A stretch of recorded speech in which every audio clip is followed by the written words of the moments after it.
Bon matin et pirate. J'ai trop bien dormi. Ah, c'est hyper reposant ici.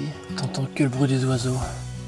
Y a pas de vent, y a rien, y a pas de bruit parasite. J'ai juste eu un sanglier hier qui rôdait autour du Gaston. J'ai mis la lampe et je l'ai vu. Au départ, j'entends des bruits de pas qui rôdent. Je sais bon, j'entends des branches qui cassent et tout. Je sais, c'est bizarre, ça peut être qu'un sanglier, tu vois. Je vois que ça. Et là, j'entends un peu. Je suis ok, d'accord, c'est un sanglier. Mais il y a beaucoup d'animaux sauvages là. En même temps, je suis dans une forêt. Oh, c'est trop beau.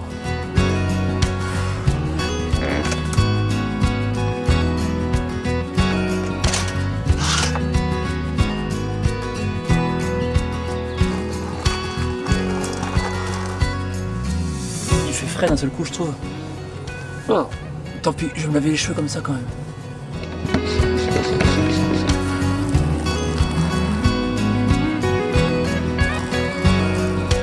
Bien, un peu galère comme ça.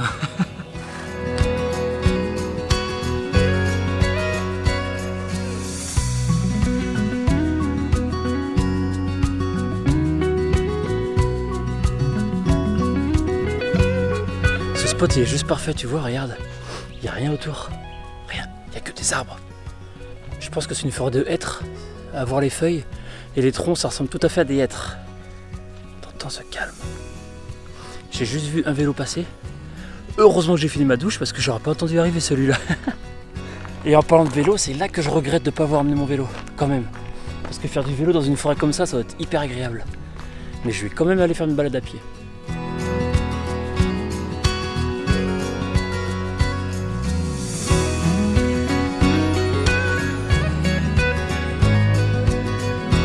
Avec tous les écriteaux qu'il y a partout, j'arrive même pas à voir le nom de la forêt. Je sais pas. Località Faghetta Stracciacapello. C'est peut-être ça. Mais je sais pas s'il y a le droit, il n'y a pas le droit d'aller. Là c'est marqué Area Attrezzata. Et je crois que ça veut dire zone équipée. Bah oui, il y a des petites tables de camping. Bon, je vais peut-être aller faire un tour par là, on va voir. En tout cas, malgré la beauté de l'endroit et la grosse poubelle qu'il y a juste ici, j'arrive quand même à trouver des papiers et des mégots par terre. Il y en a quelques-uns, enfin il y en a même beaucoup pour la zone. Beaucoup moins qu'à Rome, t'imagines. Mais c'est dommage. Interdit aux vélos et aux voitures. Je pense que ouais, c'est plus une zone de pique-nique ici. À mon avis, il doit y avoir du monde à certaines heures, je pense.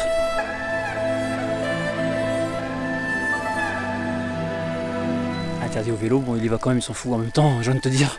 Je sais pas qui ça va gêner. Allez, allons nous promener, allons visiter les lieux. Autant te dire que tout se ressemble. Hein.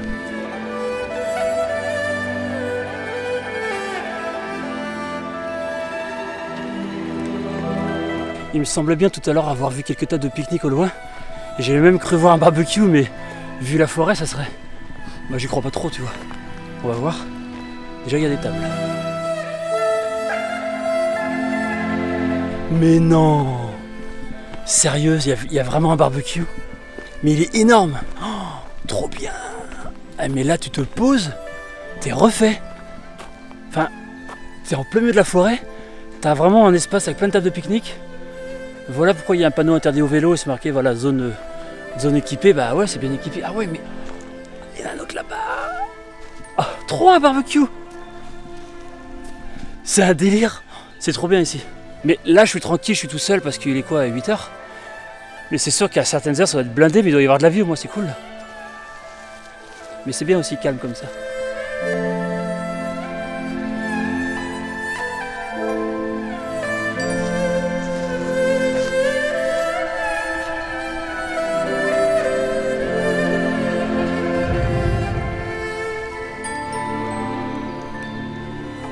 Mais c'est trop bien, tu te dis t'arrives avec tes grilles et tout, c'est cool, mais en fait non, il y a déjà les grilles. Ah bah ouais, à Nantes on a aussi des parcs comme ça avec des barbecues, beaucoup plus petits. Il y a eu des grilles fut un temps, elles ont été piquées forcément. Et là ça reste, c'est cool, c'est trop bien. Ça donne trop envie de se faire un barbecue ici.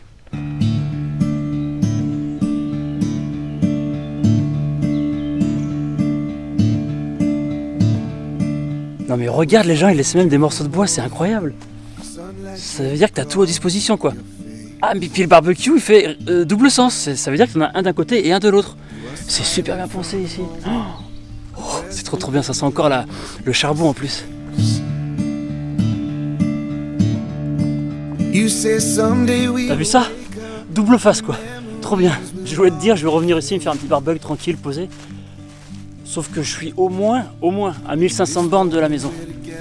Donc ça fait loin pour un barbecue, tu vois bien. En tout cas, spot super mignon, vraiment c'est cool.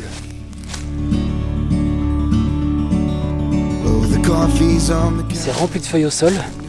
Tu m'étonnes que le goret, je l'entendais hier.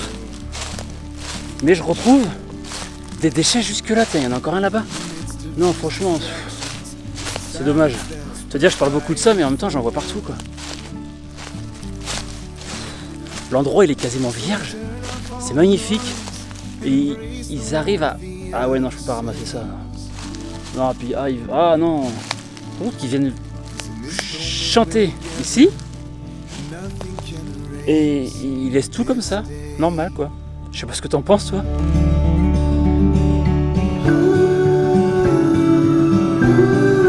Là, il y a une ouverture. Et qu'est-ce que je peux faire sur une ouverture comme ça? Peut-être faire décoller mon drone. Et voir un peu l'étendue de la forêt. Et voir où je me situe exactement. Ça peut être intéressant.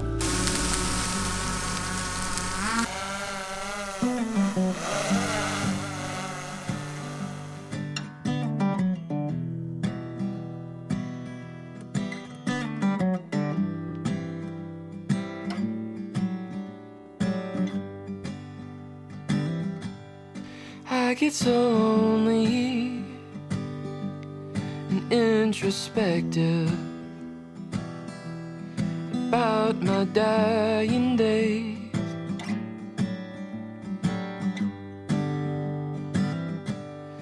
I know that when I go, I'll go quietly, but I'll rest easy, babe. 'Cause I've loved you loudly till I die in day. Je vais quand même faire demi-tour là parce que ça mène nulle part, je pense. Je vais prendre le sentier qu'il y avait tout à l'heure près de Gaston. T'imagines quand même, hier matin j'étais à la plage, ensuite à la capitale, et là dans la forêt. Enfin, je fais tous les... comment on peut dire? Tous les biomes, voilà. And I'll see you again someday.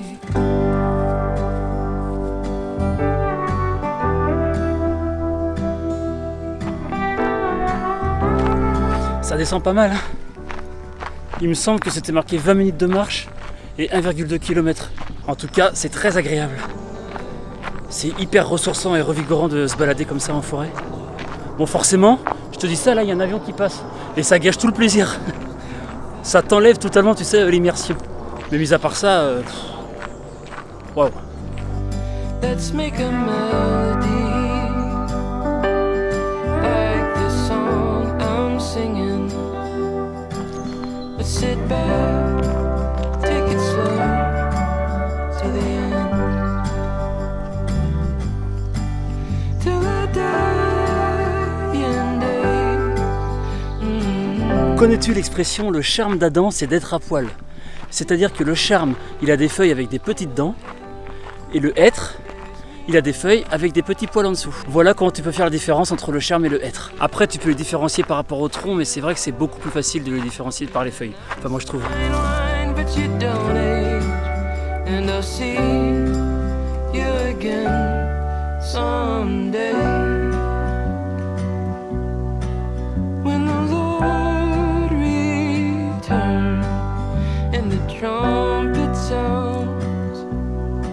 Depuis tout à l'heure, je fais que descendre, ça s'arrête pas de descendre. Le gars qui est passé en vélo, bah pour remonter, mon pote, bon courage.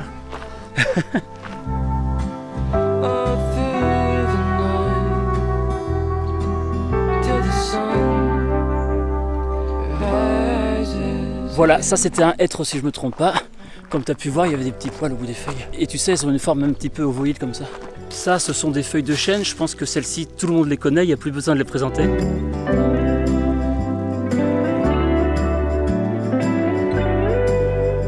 Et tu vois celui-ci, c'est un charme.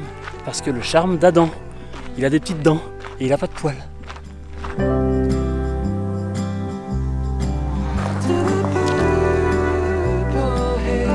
En tout cas, je commence à avoir chaud.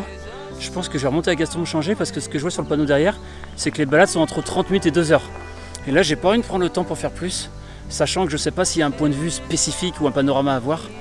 Donc bah, je vais partir et je vais remonter un petit peu l'Italie dans les terres. Je sais pas où je vais aller encore, on va voir. Et encore un magnifique hêtre, comme tu peux voir, avec les tout petits poils qui dépassent des feuilles. Et là, comme tu dois sans doute connaître, tu retrouves les feuilles de châtaignier. Elles sont assez longues, elles ont des petites dents. Et elles sont de forme ovale aussi.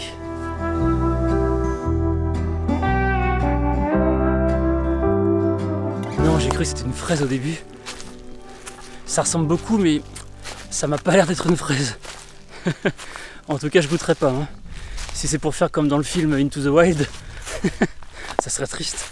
Moi, je veux voir des écureuils. Mais en fait, il faudrait que je reste, je pense, planqué à un endroit, que je bouge pas. Et que j'attende. Et là, tout de suite, dans les médias, j'ai pas la patience. Après, généralement, l'écureuil, il fera plutôt son nid sur un charme, pas très loin d'un chêne. Et il accédera au charme via le chêne, parce qu'en fait, l'écorce du chêne, elle est beaucoup plus adhérente pour lui. Leurs nids, on peut les trouver à peu près entre 5 et 15 mètres de hauteur. C'est-à-dire qu'ils sont pas trop bas pour échapper aux prédateurs, et ils sont pas trop hauts aussi pour se protéger des vents violents. Mais là, je vois pas de nid, je vois rien. J'ai cru entendre quelque chose bouger tout à l'heure, mais rien du tout.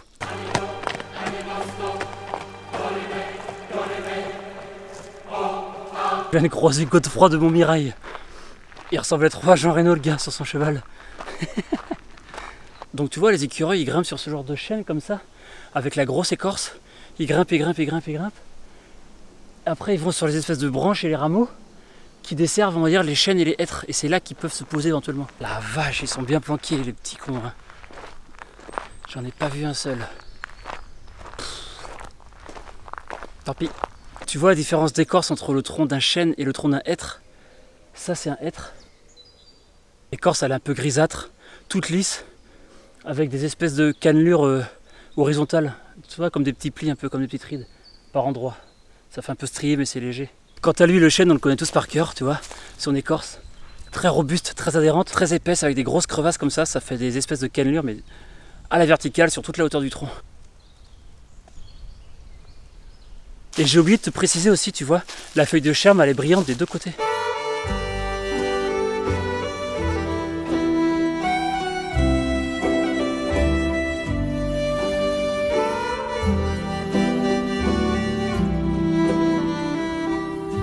C'est fou, hein, enfin c'est impressionnant. Les arbres derrière moi, ils bougent comme ça.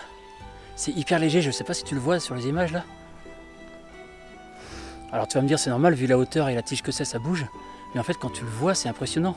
Au départ, je pensais que c'était un effet d'optique avec les feuilles qui bougeaient, mais non, non, c'est bien le tronc qui bouge. Et j'entends des petits bruits. Je sais pas s'il y a des écureuils. Il y en a certainement, mais ils se planquent, quoi.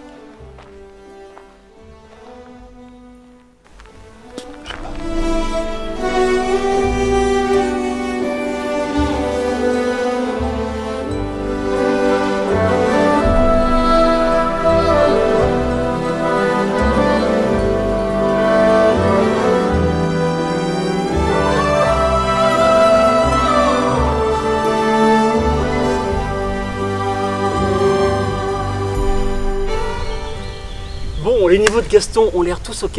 Ouais, on voit que tout est ok là en fait. Hein. Liquide de refroidissement c'est bon, liquide de frein c'est nickel. Liquide de direction, j'ai l'impression qu'il bouge un petit peu mais je suis pas sûr. En fait je fais des photos régulièrement maintenant pour être sûr. Parce que je m'inquiète un petit peu pour Gaston quand même. Ah c'est la garde forestière je crois derrière. Ils sont en train de mettre des panneaux, je sais pas ce qu'ils foutent.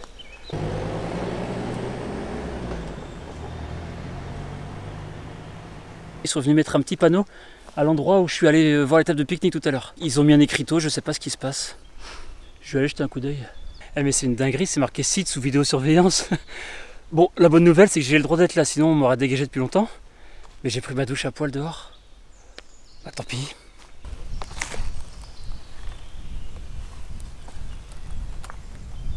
Ah mais non, c'est juste un panneau d'information. Je te mets la traduction juste ici là. Mais en tout cas, ils ont mis un poteau au milieu pour pas qu'on passe avec les véhicules. Si ça se trouve, ils l'ont enlevé pour passer, ils l'ont remis après, je sais pas. J'ai oublié, je me souviens pas. En tout cas, la couleur de ce petit Gaston se fond très bien dans l'environnement. Bon, c'est pas le tout mes petits pirates, mais là il est quasiment 11 h. Il n'est pas encore l'heure de manger, mais il est quand même temps de prendre la route avec Gaston. Allez, c'est parti.